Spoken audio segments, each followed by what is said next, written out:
Hello and welcome back to Viper Bites presented by the Fantasy Points Media Group here. Hey, take a second right now, head to fantasypoints.com, enter promo code VIPERS22, and we will get you 10% off that Fantasy Points subscription. Give yourself that edge. You owe it to yourself to do it. Now, what else we're going to do? We're going to give us a old-fashioned thumbs up here on the Vipers Network. Make sure we hit that notification button. Make sure we are subscribing here because there's so much content coming down as we continue this series of 32 teams talking about the top 5 Dynasty fantasy football assets on each team. Now we turn our attention over to the Baltimore Ravens, and you cannot go anywhere without talking about Lamar Jackson. Jackson has yet to throw for more than 3,200 yards in any of his 4 seasons. I get that, but that is not why we love the 2019 NFL MVP. We love him for his Konami Code game-breaking abilities, especially pertaining to fantasy football. In 2 of his 4 seasons, Jackson has rushed for 1,000 yards or more while attempting at least 130 rushes in each one of those 4 seasons. With both Marquis Hollywood Brown and Sammy Watkins gone, look for this offense to revert back to the 2019 type season there and feature a run-heavy attack. But make no mistake about this, Jackson, he can sling that ball around. So let's give him a little bit of credit. Throwing from inside the pocket on early downs, outside the numbers, Jackson was as good, if not better, than any other quarterback in the National Football League. His yards per attempt, 9.2. His success rate, 57%, were all tops at the quarterback position, while he saw 32% of the time blitzes coming at him, staring down that barrel and making things happen. Jackson may have been QB 15 in 2021, but his 21.08 fantasy points per game, that was the 7th best at that position. And if we are reverting back to 2019, those are 1,000-yard rushing seasons that Jackson was able to put up there. So that's something to keep in mind here when we're looking here at what Jackson can do for fantasy. Now, who else can do big things there? Mark Andrews. It doesn't matter if this Ravens team is going to feature more of a run-heavy team. Mark Andrews is going to get himself something. In 2021, Andrews averaged 1.3 fantasy points per game, more than Travis Kelce, who was the second best tight end last year as far as fantasy is concerned. Volume and production. This is what sums up Andrews and what he did last year. 153 targets. He hauled in 107 of them. That was the 5th most. Wide receivers, tight ends, running backs. It doesn't matter. That's how good Mark Andrews was. He also had 9 touchdowns.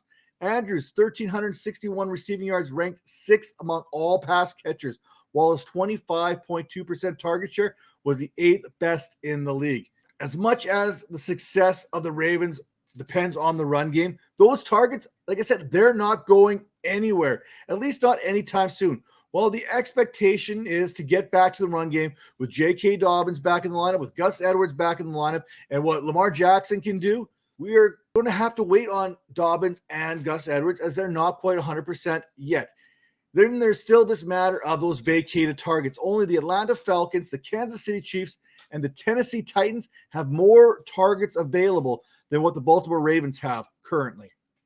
Now, speaking of J.K. Dobbins, the last time we saw Dobbins on the field, he had rushed for 805 yards. That's 6 yards per carry and hauled in 18 passes for 120 yards, 6.7 yards per reception in his rookie season. Those numbers were done in conjunction with what Lamar Jackson had done on the ground, 1,005 rushing yards. Gus Edwards, he added 723 rushing yards on the ground. That's 5 yards per carry as well. And not to mention, hey, there's still a guy named Mark Ingram still in that backfield for the Baltimore Ravens who also contributed 299 yards.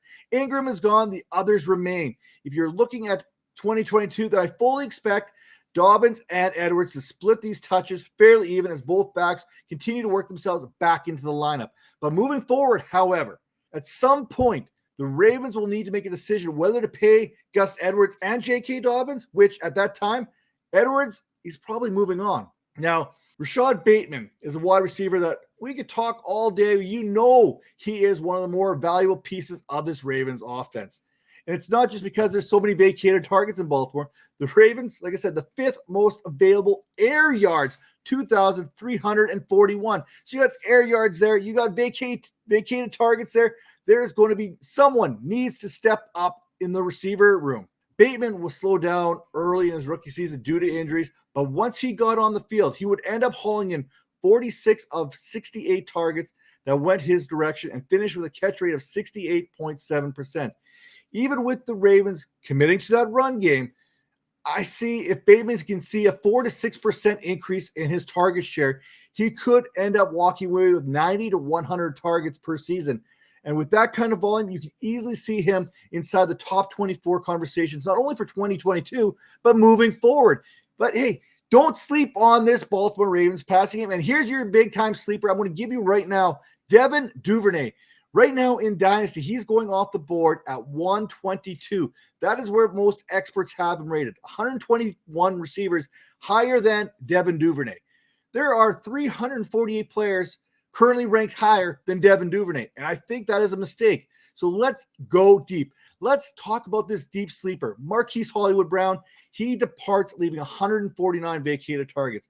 And while the expectation is that the Ravens get back to this run game, Mark Andrews can't get any more than he had on his plate last year.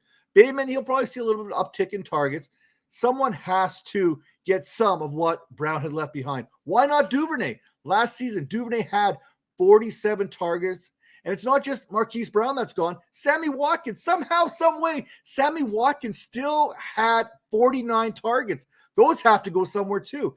Behind Andrews, behind Bateman, there is no depth there in the Baltimore Ravens wide receiver room. Thus, an opportunity for someone to step up into that role, someone to get a portion of that 267 vacated targets, not only this year, but for the future as well. If Devin Duvernay continues to become a more polished wide receiver, and he's got a little bit of work to do, then you could do no worse than stashing him at the end of your benches and hoping that he pays off later on down the road. And I do not think you are going to be disappointed. And I also don't think you're going to be disappointed if you go over to fantasypoints.com right now and subscribe today. Hey, save 10%. Use our promo code Vipers22. It's a win-win for everyone. We will see you next week. Take care.